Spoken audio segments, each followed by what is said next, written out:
سوال ہے کہ ووٹ دینا کیسا ہے، دیں یا نہ دیں؟ اس کا جواب یہ ہے کہ ووٹ دینا چاہیے، کیونکہ اگر آپ ووٹ نہیں دیں گے تو آپ کے ووٹ نہ دینے سے کوئی فرق نہیں پڑے گا، لیکن مخالف پارٹی کا ایک ووٹ بڑھ جائے گا جس کو آپ نہیں چاہتے۔ تو جس میں خیر غالب ہو، اچھائی کی طرف رجحان زیادہ ہو، دینی رجحان زیادہ ہو، اس کو ووٹ دینا چاہیے۔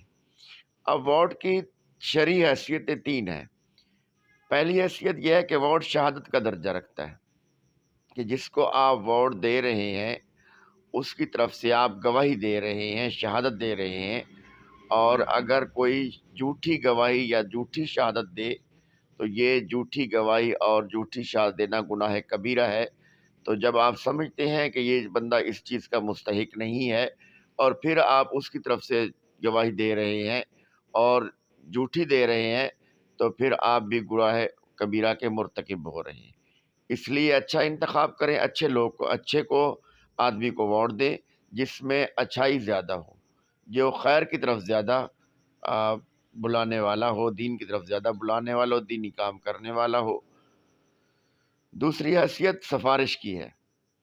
تو دیکھیں، جس کو آپ ووٹ دے رہے ہیں آپ اس کی طرف سے سفارش کر رہے ہیں، اور سفارش اس کی طرف سے کی جاتی ہے جو اس چیز کا مستحق ہو اور پتہ ہو کہ یہ بندہ امانت دار ہے اور یہ اس چیز کا مستحق ہے، تو میں اس لیے اس کے حق میں سفارش کر رہا ہوں، نہ کہ جھوٹے اور غلط فیصلہ کرنے والے اور جس میں شر ہو اس کی طرف سے سفارش کرنا درست نہیں ہے۔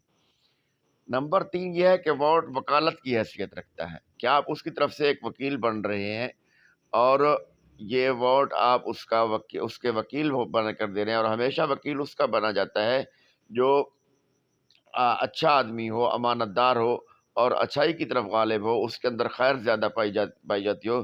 جھوٹے اور دھوکہ باز اور دین سے دور اور خیر کی طرف نہ بلانے والے کا آدمی وکیل نہیں بن سکتا۔ اس لیے ان تین باتوں کا خیال کرتے ہوئے اس آدمی کو ووٹ دیں جو اس چیز کا مستحق ہو اور خیر کی طرف بلانے والا ہو۔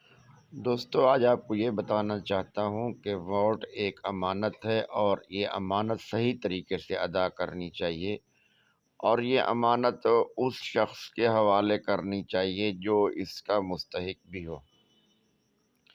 ایک عام سا واقعہ آپ کو سناتا ہوں کہ ایک آدمی کے پاس ایک ووٹ الیکشن پر کھڑے ہونے والا ووٹ مانگنے کے لیے آیا اور کہا کہ مجھے آپ ووٹ دے دیں، اور اس بابا جی کو 100 روپیہ پکڑا دیا۔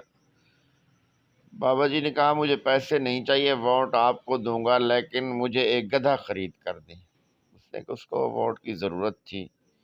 اس نے کہا ٹھیک ہے۔ وہ گدھا لینے کے لیے بازار گیا، منڈی گیا۔ بہرحال گدھا کافی تلاش کیا، اس کو 4000 سے کم میں کوئی گدھا نہیں ملا۔ وہ واپس آیا اور واپس آ کر کہا کہ میں نے گدھا کافی ڈھونڈا ہے لیکن 4000 سے کم مجھے گدھا نہیں ملا۔ تو آپ ایسا کریں، میں آپ کو 4000 کا گدھا لے کر تو نہیں دے سکتا، میں آپ کو 1000 دے سکتا ہوں۔ تو بابا جی نے کہا کہ دیکھیں، آپ نے میری قیمت ایک گدھے سے بھی کم لگائی ہے، کہ آپ 4000 کا گدھا مجھے لے کر نہیں دے سکتے، اور میں اپنے آپ کو 1000 روپے میں تجھے بیچ دوں، اپنی قیمت 1000 روپے لگاؤں۔ اس بار ووٹ میں سوچ سمجھ کر دوں گا، صحیح حقدار بندے کو دوں گا، غیر ذمہ دار بندے کو ووٹ نہیں دوں گا۔ تو اس لیے آپ سے گزارش ہے کہ الیکشن قریب ہے تو ووٹ سوچ سمجھ کر دیں اور اس شخص کو امانت حوالے کریں جو امین بھی ہو اور جو اس کا خیال بھی کر سکے۔